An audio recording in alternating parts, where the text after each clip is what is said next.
चुने हुए सांसद के लिए उन्होंने कहा ये उग्रवादी है, आतंकी है, कटुआ, मुस्लिम, क्या क्या भाषा का इस्तेमाल किया। हमारी पहलवान बेटियां विश्व में देश का नाम रोशन करके आई।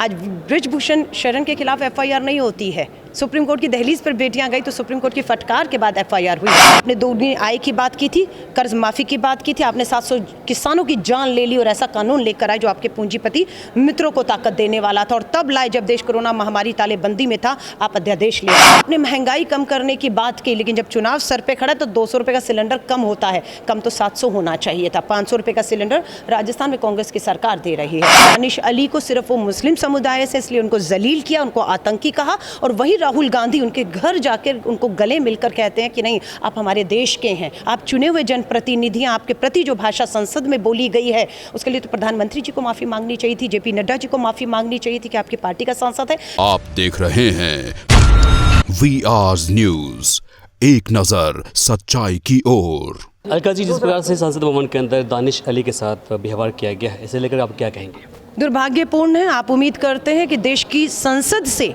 खड़ा हुआ एक चुना हुआ प्रतिनिधि की भाषा ये हो जो कह रहा है ओए ओए, और एक अपने दानिश अली मुस्लिम हमारे समुदाय से आने वाले चुने हुए सांसद के लिए उन्होंने कहा ये उग्रवादी है, आतंकी है, कटुआ, मुस्लिम, क्या क्या भाषा का इस्तेमाल किया। और वो देश की संसद को देश नहीं पूरा विश्व देख रहा है। जब आप कहते हैं कि देश की छवि खराब हो रही है तो आपको सोचना होगा वो देश की छवि नई संसद में भाजपा के दिल्ली के सांसद ने इस तरह की भाषा, है ना। ब्रिजभूषण शरण कौन है? भाजपा के सांसद हैं। बेटियां हरियाणा की हैं, हमारी पहलवान बेटियां विश्व में देश का नाम रोशन करके आई।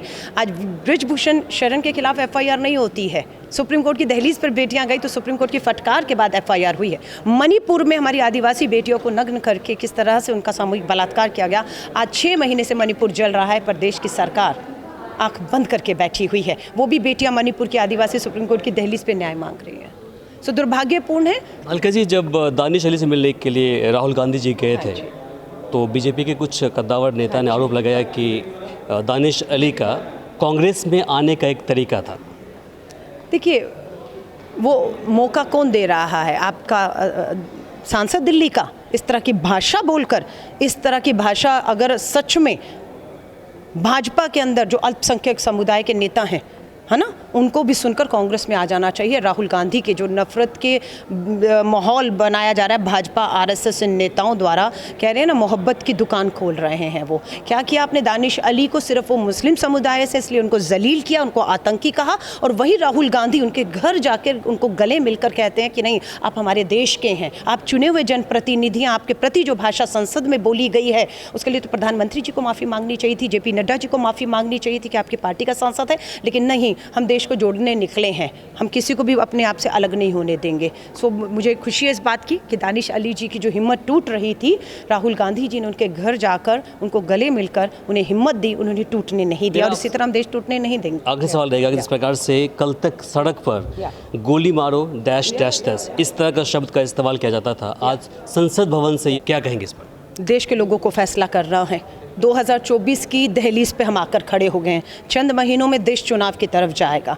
चुनाव को देखना है कि आने वाली पीढ़ी के लिए किस तरह के नेताओं को आप वोट देकर संसद भेजने वाले हैं। क्या उन्होंने किसानों के लिए क्या किया? आपने दोगुनी आय की बात की थी, कर्ज माफी की बात की थी, आपने 700 किसानों की जान ले ली और ऐसा कानून लेकर आए जो आपके पूंजीपति मित्रों को ताकत देने वाला था। और तब लाए जब देश कोरोना महामारी तालेबंदी में था, आप अध्यादेश ले आए और आपको घुटनों के बल देश का अन्नदाता लेकर आया, कानून वापस हुए। आपने कहा था 2 करोड़ नौकरियां युवाओं को मिलेंगी, आपने उसको बेरोजगार कर दिया। आपने महंगाई कम करने की बात की, लेकिन जब चुनाव सर पे खड़ा तो 200 रुपये का सिलेंडर कम होता है, कम तो 700 होना चाहिए था। 500 रुपये का सिलेंडर राजस्थान में कांग्रेस की सरकार दे रही है। महिलाओं की सुरक्षा की बात कर रही हूँ आपसे। चीन से मिल रही चुनौतियों की बात मैं आपसे कर रही हूँ। लगातार चीन से चुनौतियाँ मिल रही हैं। रुपया और अर्थव्यवस्था गिरी हुई है। सरकार स्वीकार करने को कोई तैयार नहीं, क्योंकि उसे पता है अपने पूंजीपति मित्रों के पैसे के दम पर, सत्ता के दम पर सब कुछ कुचलकर वो दोबारा सत्ता हासिल करेंगे। पर यह फैसला देश के 140 लोगों को, करोड़ों लोगों को सोच कर लेना है। शुक्रिया। अभी आपने देखा हमारे साथ कांग्रेस के कद्दावर नेता अलका लांबाजी थी, जिन्होंने अपनी बातें रखी है। इसे लेकर के आपकी क्या प्रतिक्रिया है, कमेंट बॉक्स में लिखकर ज़रूर बताएं। इस वीडियो को अधिक से अधिक शेयर करें ताकि बाकी लोगों तक जानकारी पहुंच पाए। फिलहाल के लिए मुझे इमरान को दीजिए यहीं पर इजाज़त। नमस्कार।